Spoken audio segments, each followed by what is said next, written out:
Hi guys, it's Rachel with WTI, and I want to show you this amazing stuff. If you ever want to redo your cabinets, this is the Rust-Oleum cabinet transformations.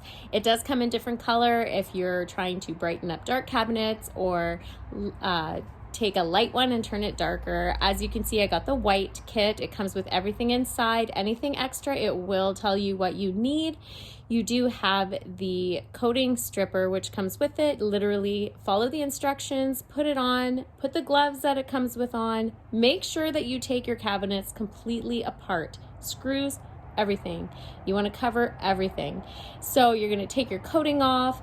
You literally once that's dry, put your stain, wipe it down with the cheesecloth. Once that's dry, you're gonna put your top coating on and put your cabinets back together, and they will be completely transformed into something different that you created, which is pretty cool. But I love the fact that you can choose either to keep it white or give it that rustic look with the stain. It comes with extra stuff as well. I've literally redone a whole kitchen with this, with my cabinets. I have redone a dresser and now this. It comes with a lot and I still have extra, which I find absolutely amazing. And that's just my point of view.